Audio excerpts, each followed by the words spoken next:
Hello, Bill Maher. Hi, Joe. Good Great to to see be ya. in Austin. What's happening? Look at you. You're all comfortable and I shit. asked you before if I could put my, I don't know. Of course. We want this Thank you. table as dirty as possible. It's not like I'm messing it up. No. Let's be honest. I like it lived in. I like it stained and Yeah. ashes and all that jazz. How you doing? I'm good, man. What's happening? In town to, do my thing. Doing a show tonight at ACL, right? Telling jokes to strangers, what we do. Nice. And, of course, when I got the invite, how can you turn down the king? I know you hate being called the king, but you are, Joe, so bask in it a little. Well, thank you very much. Yeah. It's always good to see you. Yeah, you too. How are you enjoying doing your podcast? I love it, especially since I've been thrown out of work by the Right. strike, so it's what I have left plus the touring. But that, touring is a couple of weekends a month. Podcasting doesn't take that much time either. I don't do it every day like you, but it's nice to have an outlet. It's also nice to be able to talk to people in a non-political way. I mean, Yeah. my show is for, let's say, people who know things. my HBO show. Right. You just can't really enjoy that show or watch it if you're clueless. It's like I'm speaking in Chinese. Right. So, and that's okay. That's a lot of the people in this country that would describe. They're not involved in politics or what goes on in the world, or, don't ask them what the ACLU is or NATO. These things are just not on their radar. And that certainly also describes a lot of celebrities. Yeah. Their intelligence is artistic intelligence, generally, I would say. It's a different kind of intelligence. It's not worse or better, it's just different. So to be able to talk to a lot of people on Club Random in a setting where I can just be high as a kite and constantly blowing pot smoke in their face, first of all, it's just a joy. It's a sign of the progress that this country has made. To think that I used to sweat bullets going through every airport in this country because I had this much little pot that I was hiding under my balls. Right. That's really where I hid it. Yeah. So that if the dog sniffed it, that they'd be embarrassed, I hoped, to look there. And now I can freely smoke pot in a nationally aired program is kind of amazing. So I'm enjoying the fuck out of it. That's beautiful.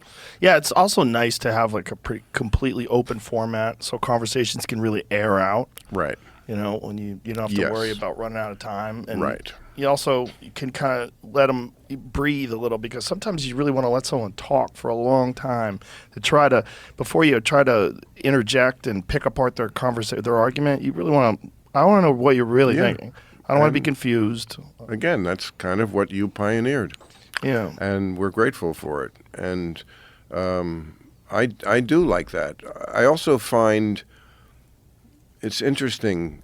The setting makes a big difference as to what arouses the furies on the left. If I said so many of the things that I've said on Club Random, on a podcast, on Real Time, on HBO, they would have had my head. Yeah. But somehow, when I say it in the setting of the podcast, in my own home, blowing the pot smoke, somehow it's okay. And I find that very interesting. I think they look at you like a guy who they're worried about because you don't toe the line. They should be. Exactly. You're like a 90s liberal. You're like liberals back when they were more reasonable, before they became leftists. And now every liberal kind of has to be a leftist. It's not if you want to be on the team, you got to subscribe to the most fringe ideas that the team is promoting. And I get in trouble with that too. It's such a, there's so many, like Joe List has talked about that recently, the comic Joe List, very funny guy.